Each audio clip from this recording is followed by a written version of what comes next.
Hey everyone, it's Theo from Spectrum Gardening. Today we're going to be talking about watering and the different methods that you can be watering your plants with. I know it kind of seems like a boring topic, but it's something that a lot of people wouldn't actually get much into. So first of all, we have the regular hose head. It's great. It's great in some aspects because you can thoroughly soak one area pretty accurately. You can stand there and you can just basically hold it and you can soak it. But the thing is, you have to stand there the whole time, holding it. How much time does it take to water a garden? A garden bed, multiple garden beds. How much time does it take over the season? Imagine standing there in the morning and the evening, continually watering. So then the next best thing that you can do is also use a sprinkler like this. So there are some benefits of this sprinkler. You can hook up your hose to it. You can put it on your lawn, you can mow your lawn, you can water your lawn like that, or you can put it by a garden bed and it can water your garden that way. So one of the drawbacks about a sprinkler is it overhead waters, meaning all your water comes down from the top of the top. It's going to land on the leaves of your plant, it's going to land on the stems, and that can cause some issues with your plants, like disease. It can cause blight in tomatoes. It can cause powdery mildew. It can cause powdery mildew in zucchini and pumpkins and things like that, and then you have to fight it. So this is not a great option again. We're going to go over drip irrigation in the very end of this video, and we're going to go over its benefits also, and its also drawbacks at the same time. So each one has its own benefits and drawbacks. And then we have a watering can. A watering can is great if you have a small area to water, or if you don't have a hose bib in all parts of your yard and you just want to water a small pot and you don't want to pull around your hose, or if you want to mix water soluble fertilizer in there, you can get one that shows all your measurements on it like this, how much water are being here, and then you can accurately add your fertilizer. It's great for that.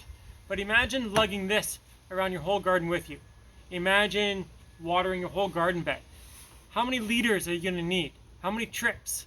How much back and forth? How much time? Even more time than the hose head that we went over.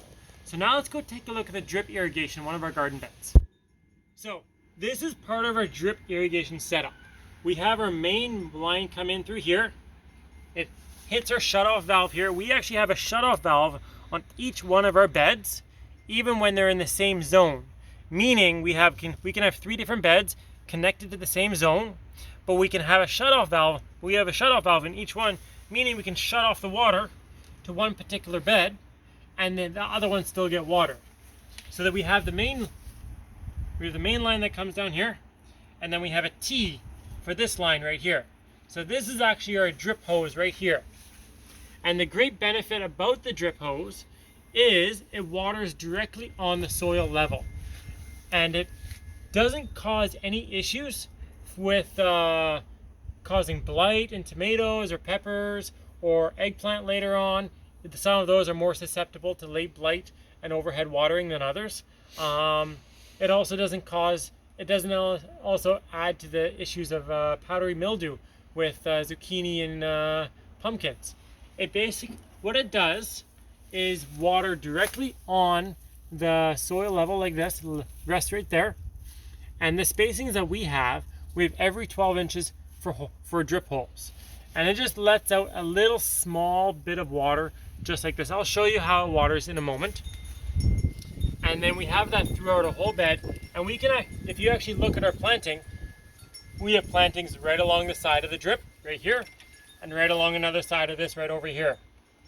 And it lets out a small, very targeted amount of water, just right where the plants need it, without causing any excess watering throughout the whole bed, so you're not having to saturate it or things like that. The drawback about drip irrigation is there is a financial cost to set it up, and there is a little bit of know-how to do it, because if you have too many emitters on your line, you're not going to get the water flow that you need. It's going to be very weak. Or if you have too many zones on your line, it's just not going to water properly. So you kind of have to know your water pressure. You kind of have to know how much water your emitters put out and how many emitters you can put on each line or each zone of the water. So in a moment, we're going to take a look at how the water drips out, and next we're going to take a look at how much you actually want to water your soil. So now we're going to take a look at how the drip emitters actually water. If you take a look right there, it sends out little drips from the emitter, just drip, drip, drip, drip, drip, drip. And what it's going to start, it's going to start just a very little small spot on the soil here, and then it's going to funnel out underneath, and then the plant's roots that actually need the water, the deeper ones, they're going to go search for it. So as I said before, our drip emitters are every 12 inches. We have one here, and as we move down the line, we have another one right here. So if you're planting, let's say, tomatoes or things like that that have deep roots, you can actually stagger your plantings to around where your emitters are. The one drawback about drip, one of them right now, is it leaves the surface kind of dry. Typically that's not a big problem, but when you're germinating seeds, especially small seeds like dill or lettuce, they need constant moisture to germinate. They're not going to be able to germinate if you just have them on drip. So what you will have to do is when you seed it, you'll have to spray it over a little bit with a bit of an overhead, like the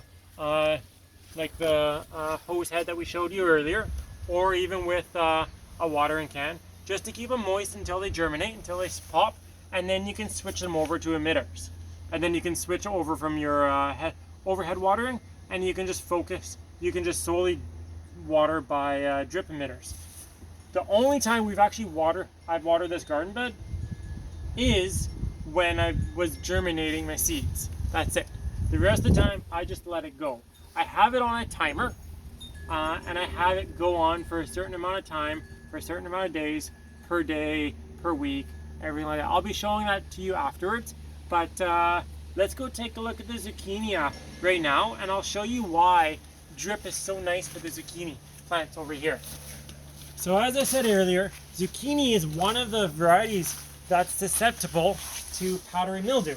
So if you're watering it overhead like this, you're going to be getting water all over your leaves like this, and with the cooler temperatures in the night, you're going to get powdery mildew, and then you need to fight it.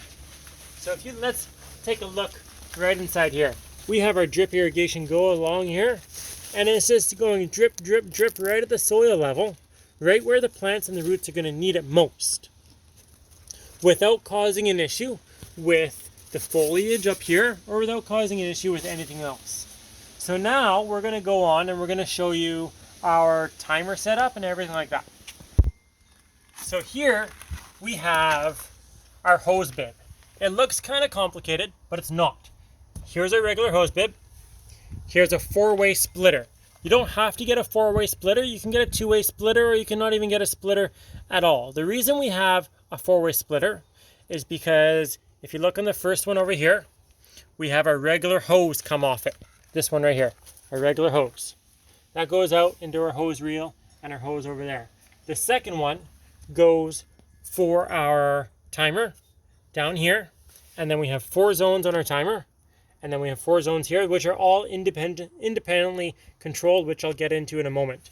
Then we also have this one over here, which is connected to a short hose.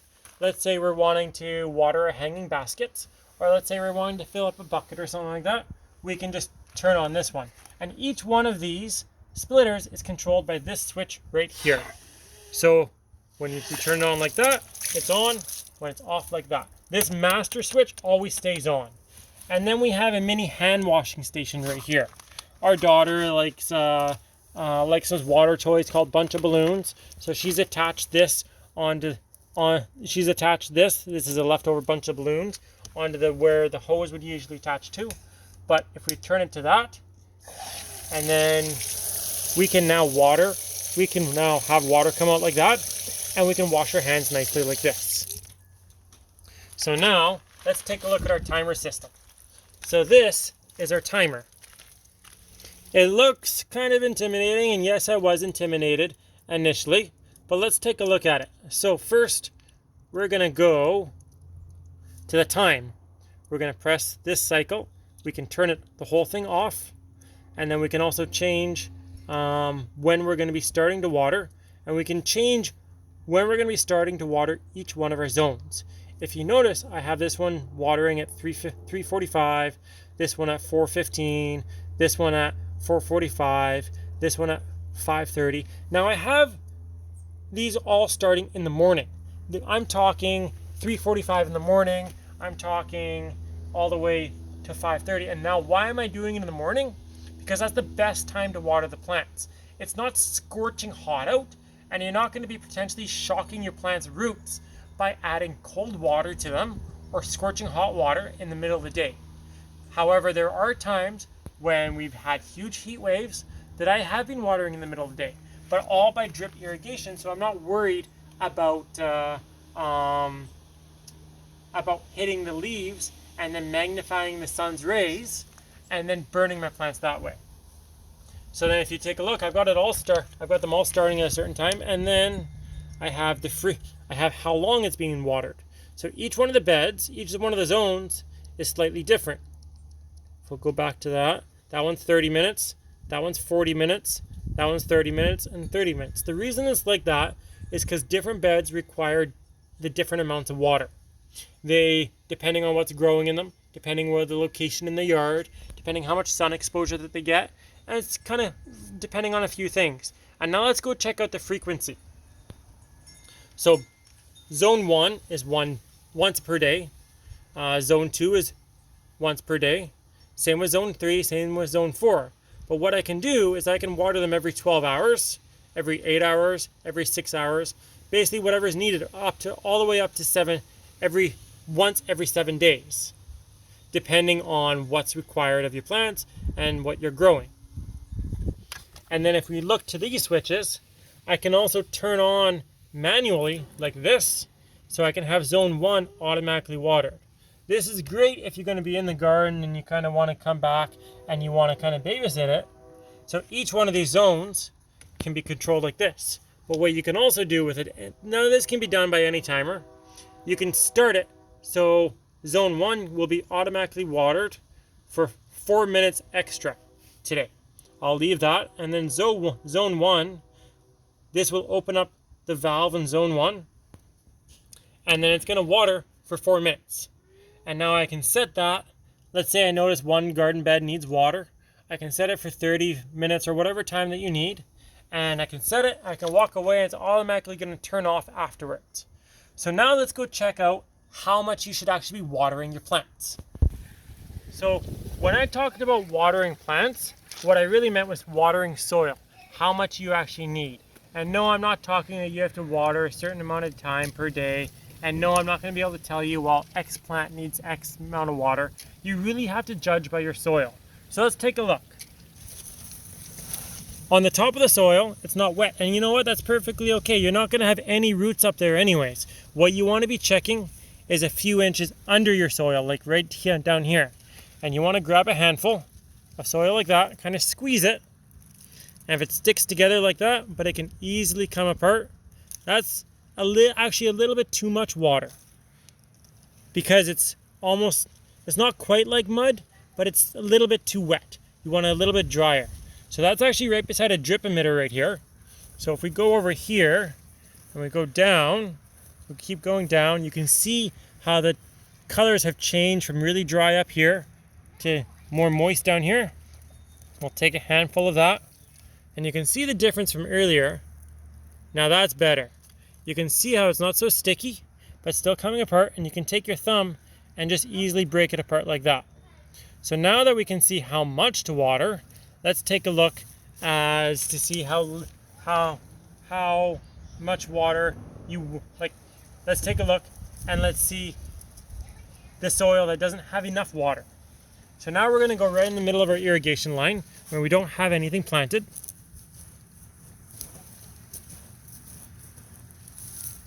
And you see how it's basically like just sand. The soil is just kind of pouring through my hand right here, and I'm still digging. Well, that's too little water because the soil's not sticking like that. So you don't want the water to be mud.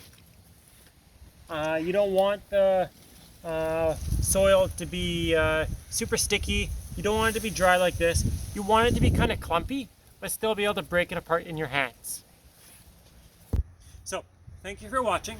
Of course, if you have any questions or comments, throw them down below and I'll do my best to answer them. And of course, if you like our video, don't forget to subscribe and give us a thumbs up.